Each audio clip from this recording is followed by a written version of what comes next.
और बढ़ते आगे, रशिया के रक्षा मंत्रालय का बड़ा दावा सामने आया है। यूक्रेन की 19 बस्तियों पर कब्जे किए गए हैं। रूस ने यह दावा किया है, हमने यूक्रेन के 19 बस्तियों पर कब्जा कर लिया। जेपोरिजिया, दनिप्रो में बढ़त का दावा किया गया है। समर कैंपेन के दौरान कब्जा किया गया है। रूस ने यह कहा है कि हमने समर कैंपेन के दौरान ये कब्जा किया है। रशिया यूक्रेन युद्ध के मोर्चे से इस वक्त की बड़ी खबर सामने आ रही है। रूस ने दावा किया है कि उसकी सेना के अपने समर कैंप के दौरान दक्षिण पूर्वी यूक्रेन के 19 बस्तियों पर कब्जा कर लिया है। रूस के रक्षा मंत्रालय के मुताबिक ये बस्तियां जेपोरिजिया और दनिप्रो क्षेत्रों में स्थित है।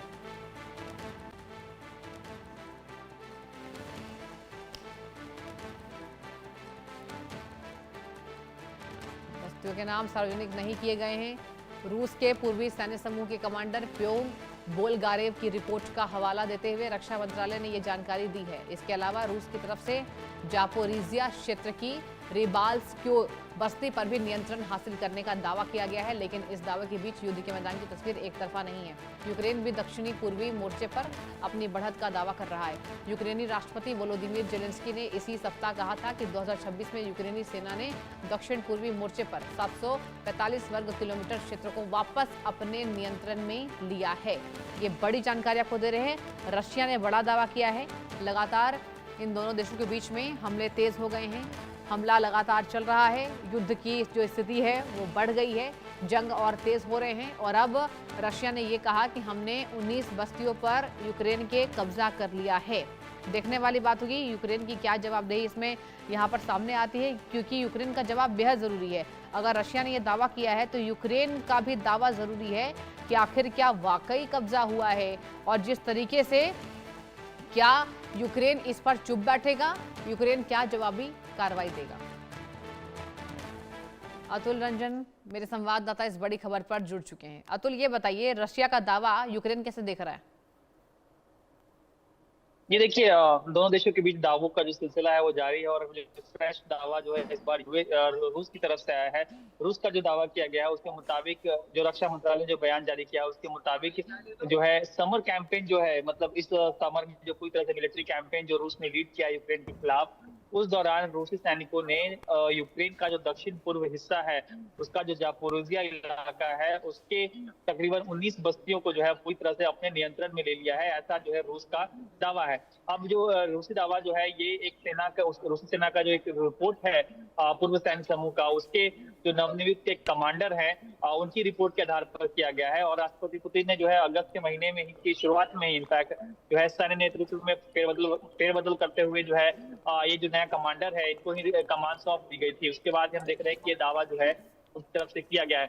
अब रक्षा मंत्रालय ने जो है सुरक्षा और रणनीतिक कारणों की का हवाला देते हुए जो 19 बस्ती है उसका जिक्र किया गया है, उनका नाम जो है वो सार्वजनिक हालांकि नहीं किया अभी तक। और जो जो जो नियंत्रण के लेकर जो दावे चल रहे हैं उसमें जो रूसी समाचार एजेंसी हैं उनके भी मुताबिक जो है रणनीतिक रूप से जो है पूरे 19 गांव जो है काफी महत्वपूर्ण बताया जा रहा है। और साथ ही साथ जो है जो दावा जो है हासिल करने का उसको दोहराया जा रहा है। अब जो दावा आया है उस पर जो यूक्रेन का पलटवार है वो भी सामने आया है।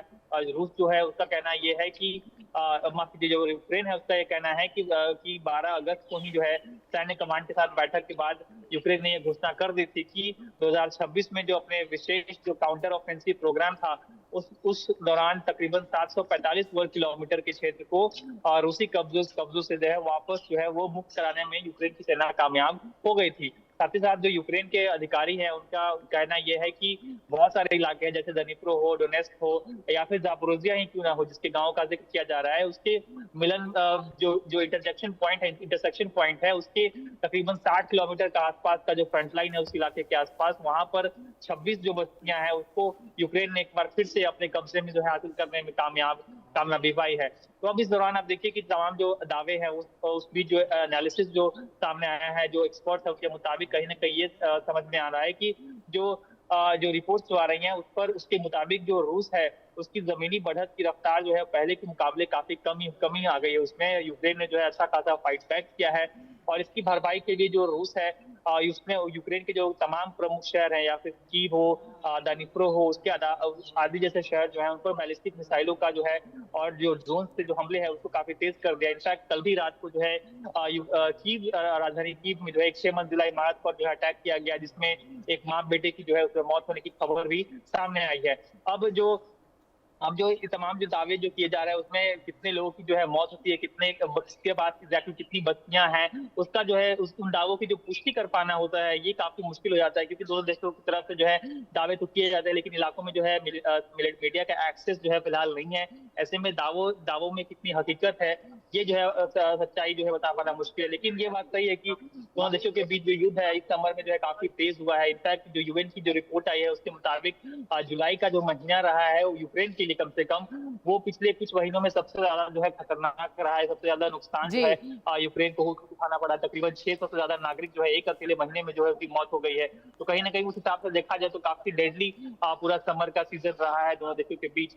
लेकिन उस बीच आप देखिए कि लगातार रेड सी में भी आप देखिए कि लगातार जो स्थिति है वो खराब होती जा रही है। रूस और यूक्रेन जो है एक दूसरे के जो शिप्स हैं उन पर अटैक कर रहे हैं, जिससे अनाज का जो सप्लाई है दुनिया के लिए उस पर भी जो है एक संकट पैदा हो गया है।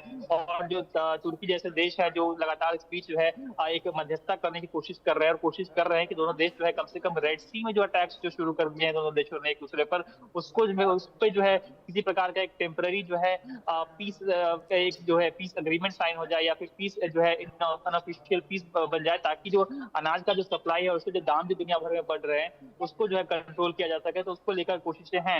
हालांकि रूस की तरफ से जो है फिलहाल जो है कल साफ साफ इस बात को लेकर मना कर दिया गया कि वो जो है किसी भी प्रकार के ऐसे मूड में नहीं है जो यूक्रेन को जरा सा भी कहीं से राहत दे, जो टेम्पररी राहत दे, ताकि यूक्रेन जो है एक बार फिर से जो है तमाम जो अपने असली बारूद है या फिर अपनी जो रणनीति है उसको फिर से बेहतर और स्ट्रॉन्ग कर पाए।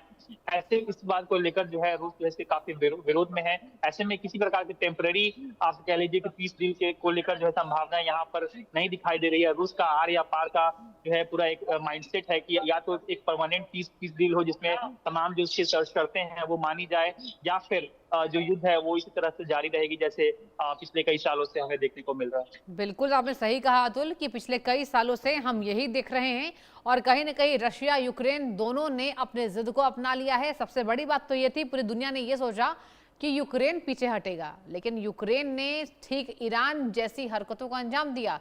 अमेरिका देखिए शक्तिशाली देश है, इसके बावजूद भी ईरान पीछे नहीं हटा, और वैसे ही रशिया महाशक्ति है, यूक्रेन पीछे नहीं हटा। अतुल ये बताइए कि यूक्रेन अब क्या धावा बोलने वाला है, क्या तमाम तैयारी है यूक्रेन की? कुछ खबरें लाई इसको लेकर? जी बिल्कुल, देखिए जो समर कैंपेन का जिसका मैं जिक्र कर रहा था, जिसमें आपने देखा हो कि जुलाई का महीना जो था वो काफी डेडली था यूक्रेन के लिए और विशेषकर के कीव के लिए जो राजधानी है। तो उसके बाद जो यूक्रेनी सैनिक हैं, यूक्रेनी जो स्ट्रेटेजिक्स हैं और जो खुद प्रेसिडेंट है व्लादिमीर जेलेंस्की, उनके बीच जो है लगातार बैठकों का दौर जारी है कि आखिर किस तरह से जो रूस के जो तमाम हमले हो रहे हैं उसको और कैसे मुंहतोड़ तरीके से जवाब दिया जा सके और कैसे रूस को जो है कम से कम ब्लैक सी में जो है एक पीस के लिए जो है मजबूर किया जाए, उसको लेकर लगा जो है स्ट्रेटेजीज बनाई जा रही हैं, ताकि जो तमाम जो दावे जो इनफैक्ट किए जा रहे हैं, देखिए जो 19 जो गाँव के जो दावे किए गए हैं उसको लेकर भी जो है डायरेक्ट जवाब जो है यूक्रेन की तरफ से आना बाकी है। और ये तमाम जो ऐसे इलाके जो ईस्टर्न फ्रंटियर्स के इलाके हैं यूक्रेन की, जाहिर सी बात है काफी महत्वपूर्ण है उनके लिए। यूक्रेन जो है उन गाँवों पर या फिर उन इलाकों पर जो है अपना दावा कभी देना नहीं चाहता, और उसके और यही जो है आप कह लीजिए कंटेस्टिंग पॉइंट है दोनों देशों के बीच, क्योंकि ये जब ऐसा तमाम ऐसे इलाके हैं जो रूस जो है अपने कब्जे में जो ले चुका है और चाहता है कि रूस हो, यूक्रेन हो माफ कीजिए, या फिर कोई दुनिया हो, खासकर विशेषकर जो यूरोप के अलाइज हैं यूक्रेन के, वो मान जाए इन जमीनों को लेकर के। लेकिन वही जो है पॉइंट जो बना हुआ है कि यूक्रेन जो है इसको लेकर मान नहीं रहा है। और ट्रंप के दावों को भी देखिए आप, ट्रंप जो है जब से सत्ता में है तब से लगातार वो यूक्रेन को इस बाबत जो है नष्ट करने की कोशिश कर रहे थे कि जो ऐसे जो इलाके हैं जिन पर जो रूस का कब्जा हो गया उनको जो है जाने दिया जाए, ताकि किसी प्रकार से जो एक टेम्पररी जो एक पीस डील जो साइन हो सके या फिर जो शांति बहाल किया सके, उसको लेकर जो है उस दिशा में जो है कदम उठाया जा सके, उसको लेकर लगातार कोशिश की जा रही है। लेकिन फिलहाल कोई इस पे जो एक अच्छा प्रोग्रेस जो आप कह सकती हैं वो देखने को नहीं मिल रहा है। तो ऐसे में जो उम्मीद जो की जा रही है कि इसी तरह का जो युद्ध जो चल रहा है दोनों देशों के बीच आगे भी चलता रहेगा,